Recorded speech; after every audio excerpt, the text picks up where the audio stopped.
Also doesn't travel the entire distance, it stops at the first champion it hits. Now most importantly, this has the chance to apply 2 stacks of your passive on the way there and on the way back, which is super important for his entire combo and his entire kit in general.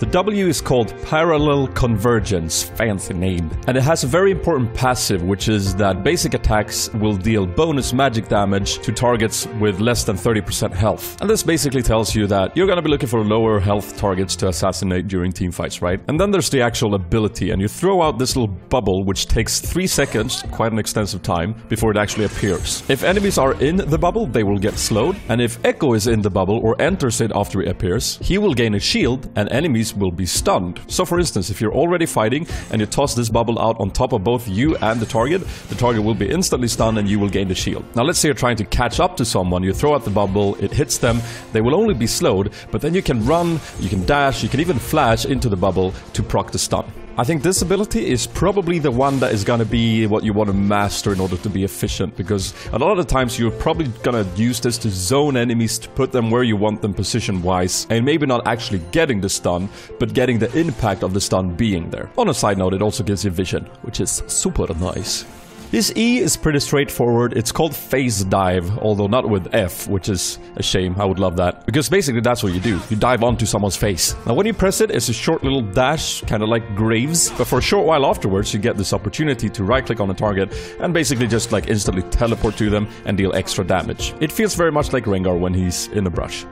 The ultimate is called Chrono Break, and it's the time rewind extravaganza. When you activate it, you travel back to where you were 4 seconds ago. And if you've taken any damage during those 4 seconds, you get healed for that and a little bit of an extra amount. So straight off the bat, you're gonna think, hey, I go in and I do a lot of damage and then I dash out with the ult. And sure, that is one way to use it, and probably a very common way that you are gonna use it as well. But that being said, when he reappears, he also deals a massive AoE magic damage nuke. So if you can use it aggressively, it'll be a very impactful spell indeed. Now whenever this ultimate is off cooldown, there will be this little ghost that indicates where you will reappear. And mind you, the enemies can see this as well. And that might be surprising to some, but when you think of it, you kind of want to be able to counterplay this, right? And you need to see it if you're going to be able to do that. So if you were to paint a dream scenario, it would probably be that Ekko goes into a team fight, he survives for more than 4 seconds, so the ghost actually catches up to the team fight, then you activate it,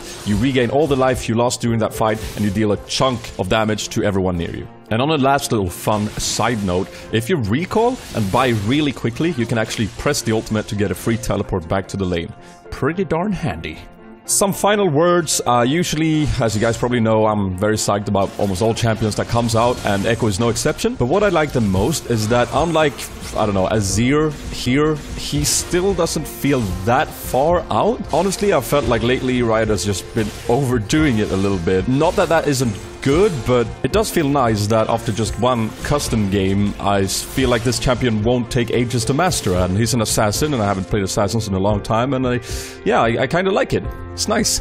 And that's gonna be it for this champion preview. If you did enjoy it, feel free to drop a little like, and also, as always, let me know what you think about this champion in the comments below. It's gonna be OP? Of course, yes, it's a new champion, just like Bard. Wait. Subscribe to the channel if you're not yet subscribed. I release 3 videos a week, mostly League of Legends related. You won't be disappointed. And that's gonna be it. I'll see you next time. This has been Spazzy, and I am out. Dudes!